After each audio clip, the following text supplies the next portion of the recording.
Hello guys, my name is Meenakshi and welcome back to my YouTube channel. So guys, आज हम देखने जा रहे हैं मोशन ग्राफ के बारे में। हमारे 2 लेक्चर पहले आ चुके हैं इसके रिगार्डिंग। ये हमारा लेक्चर नंबर 3 रहने जा रहा है। तो हमारी जो 9th की बुक है जहाँ से हम ये मोशन ग्राफ कवर कर रहे हैं, उसमें 2 कंडीशंस दी गई हैं। एक तो डिस्टेंस टाइम ग्राफ की, एक वेलोसिटी टाइम ग्राफ की। तो हम पहले इसके रिगार्डिंग जितने भी हमारी सिचुएशन बनती हैं उनके ग्राफ पढ़ते हैं। तो पहला है डिस्टेंस टाइम ग्राफ। यहाँ हाँ, एक चीज़ ध्यान रखनी है, जो स्लोप होगा हमारा वो स्पीड को शो करेगा। हो सकता है हमारे डायरेक्ट क्वेश्चन यही पूछ लें कि इसका स्लोप है वो किसको शो कर रहा है, वेलोसिटी को, स्पीड को, किसको, तो यहाँ पे आएगा स्पीड। अब हमारी फर्स्ट कंडीशन है when object in rest mode, कि जैसे ही हमारा जो ऑब्जेक्ट होगा वो रेस्ट मोड में होगा या फिर कोई वस्तु है वो विराम अवस्था में है, तो हमारा डिस्टेंस टाइम ग्राफ क्या होगा। तो यहाँ पे आप देख सकते हैं ये ग्राफ है हमारा। यहाँ पे हमने टी लिया है जो कि टाइम को डिनोट कर रहा है, और ये हमने मिनट में लिया है। और यहाँ पे है हमारा एस जो कि डिस्टेंस जितनी कवर हो रही है उसको शो कर रहा है, और ये हमने लिया है किलोमीटर में।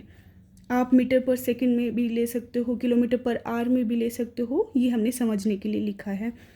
तो आप देख रहे हो यहाँ पे माना हमारा कोई ऑब्जेक्ट है, तो वो ऑब्जेक्ट क्या टाइम के बढ़ने के साथ साथ में क्या मूवमेंट कर रहा है, कोई मूवमेंट हो रही है उसमें, नहीं हो रही। क्यों? क्योंकि वो है रेस्ट मोड में। तो यहाँ पे एक सीधी लाइन आ जाएगी, यानी कि एक स्ट्रेट लाइन आ जाएगी हमारी। अब देखते हैं इससे हम निकाल क्या क्या सकते हैं, क्या क्या न्यूमेरिकल्स हैं जो हमारे बन सकते हैं। यहाँ से हमसे स्पीड पूछी जा सकती है। स्पीड का फॉर्मूला आपको पता है, डिस्टेंस अपॉन टाइम, दूरी समय। जब हमें पता है कि हमारा ऑब्जेक्ट रेस्ट मोड में है तो हमें डिस्टेंस कितनी कवर होगी, 0, 0 ही होगा क्योंकि रेस्ट मोड में है। और टाइम को जैसे ही हमने इससे डिवाइड किया तो हमारा 0 ही आएगा। तो हमारी स्पीड क्या हो गई, 0 हो गई यहाँ पे। अब चाहे कोई भी कंडीशन हो, 0 ही स्पीड आएगी जब जब हमारा जो ऑब्जेक्ट है वो रेस्ट मोड में होगा तब। अब हम इसका सेकंड कंडीशन पढ़ते हैं।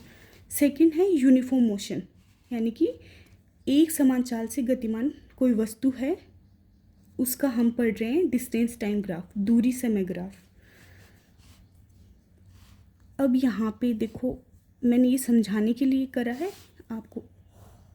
यहाँ पे ये हमने 0 मान लिया, ये है 10, 20, 30, 40, ये हमने माना है मिनट में। ये हम मान लेते हैं किलोमीटर में।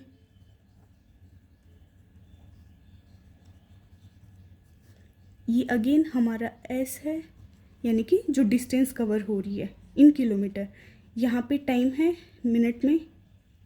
अब देखते हैं यूनिफॉर्म मोशन से मतलब क्या हुआ हमारा, एक समान चाल, यानी कि अगर हमारा ऑब्जेक्ट इस पॉइंट पे है, अब इस पॉइंट पर है तो टाइम क्या है, 0 है क्योंकि वो यहाँ पे रेस्ट मोड में है। अब वो मूव कर रहा है यहाँ, टाइम बढ़ने के साथ साथ वो मूव करके गया यहाँ पे, देन फिर टाइम बढ़ा, फिर वो गया यहाँ। अब वो टाइम के अलोंग इतनी डिस्टेंस कवर करता जा रहा है, यहाँ मूवमेंट कर रहा है, पहले 10 किलोमीटर, फिर 20 किलोमीटर, फिर 30 किलोमीटर। अब हम इससे निकाल कैसे सकते हैं, स्पीड को कैसे निकाल सकते हैं। स्पीड हम कैसे निकालेंगे, हम डिफरेंस देखते हैं। माना कि हम एक बार ये 20 ले लेते हैं, एक बार 30, 20। यहाँ हमारा ऑब्जेक्ट है जो डिस्टेंस कवर कर, ये हमने मानी है एस, टाइम हो गया t1। देन हमारा ऑब्जेक्ट मूवमेंट करके जाता है 30 पर, यानी कि 30 किलोमीटर। ये हमारा हो गया S2 और ये हमारा हो गया T2। अब हम कैसे निकालेंगे, हमें स्पीड निकालनी है। तो स्पीड का फॉर्मूला क्या होता है, डिस्टेंस अपॉन टाइम होता है। अब डिस्टेंस अपॉन टाइम को हम कैसे शो कर सकते हैं, यहाँ पे डिस्टेंस कितनी कवर करी गई है, हमसे ये पॉइंट पूछा जाएगा कि इस पॉइंट से और इस पॉइंट के रिगार्डिंग हमसे पूछा जाएगा कि स्पीड कितनी रही है। तो हम डिफरेंस निकाल लेंगे इसका, S2 माइनस S1, ये हमारी हो गई speed, upon T2 minus T1। आप देख रहे हो यहाँ पे ये जो डिफरेंस है 10 मिनट, 10 मिनट, अगेन 10, और ये किलोमीटर में भी देखो। तो ये क्या शो कर रहा है कि टाइम बढ़ने के साथ साथ एक जो पॉइंट हमने लिया है रेस्ट मोड में, वहाँ से जब वो मूवमेंट करेगा तो वो यूनिफॉर्मली मूवमेंट कर रहा है, यानी कि एक समान चाल से, जो कि आप देख सकते हो, क्योंकि इन सब का जो डिफरेंस है वो 10 ये रहेगा, और यहाँ पे भी 10 किलोमीटर, अगेन 10 किलोमीटर।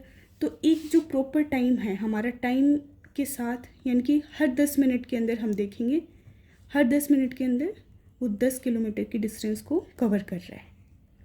ये हमारा हो गया यूनिफॉर्म मोशन, यानी एक समान चाल से गतिमान वस्तु। अब हमारा आता है थर्ड कंडीशन, यूनिफॉर्म। ये गाइस बहुत इम्पोर्टेंट है, यूनिफॉर्म एक्सेलरेशन, या फिर हम इसे कह सकते हैं नॉन यूनिफॉर्म मोशन, यानी कि असमान चाल से गतिमान कोई वस्तु है उसका डिस्टेंस टाइम ग्राफ हम देखने जा रहे हैं। अगेन स्लोप हमारा क्या रहेगा, स्पीड ही रहेगा। डिस्टेंस टाइम ग्राफ में हम जो भी स्लोप देखेंगे वो स्पीड को शो कर रहा होता है। ये अगेन हमने लिख दिया है एस, ये टी, ये हमारे डिस्टेंस को कवर कर रहा है, टी हमारा टाइम है। जब जब नॉन यूनिफॉर्म मोशन होगा, नॉन यूनिफॉर्म मोशन से क्या मतलब है कि मान लो 10 किलोमीटर 20 मिनट में कवर कर रहा है हमारा ऑब्जेक्ट, कोई भी ऑब्जेक्ट है, एनी ऑब्जेक्ट 10 किलोमीटर में 20 मिनट में 10 किलोमीटर की डिस्टेंस को कवर कर रहा है। अगली फिर 20 मिनट में उसने 8 किलोमीटर ही करी, फिर अगले 20 मिनट में उसने इस बार 11 किलोमीटर करी। तो ये देख रहे हो आप, टाइम बढ़ने के साथ में हमारा जो डिस्टेंस है वो डिफरेंट हो रही है, कभी 10 किलोमीटर, कभी 8, कभी 11। तो हम यहाँ से कह सकते हैं कि हमारा जो ग्राफ बनेगा वो बिल्कुल इस तरीके से बनेगा, क्योंकि यहाँ पे असमान चाल है। तो बस गाइस आपको ये ध्यान रखना है कि जब जब यहाँ पे स्पीड होगी, यहाँ पे टाइम होगा, और ऐसा जो कर्व मिलता है हमें, जो भी इसमें ग्राफ आएगा वो होगा यूनिफॉर्म एक्सीलरेशन या फिर नॉन यूनिफॉर्म मोशन। असमान चाल से गतिमान वस्तु का ये डिस्टेंस टाइम ग्राफ हो गया।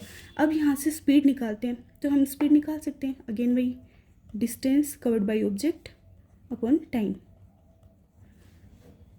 दूरी समय, और यहाँ पे हो गई इसकी चाल। तो आप देख सकते हो डिस्टेंस कितनी कवर करी गई है, जैसे कि हमने यहाँ पे ली है, कितने मिनट में करी गई है, तो वो हम दोनों निकाल सकते हैं। इसमें ये ग्राफ हमारा यही शो कर रहा है नॉन यूनिफॉर्म मोशन को। ये हमारी 3 कंडीशन थी जो हम पढ़कर आए हैं।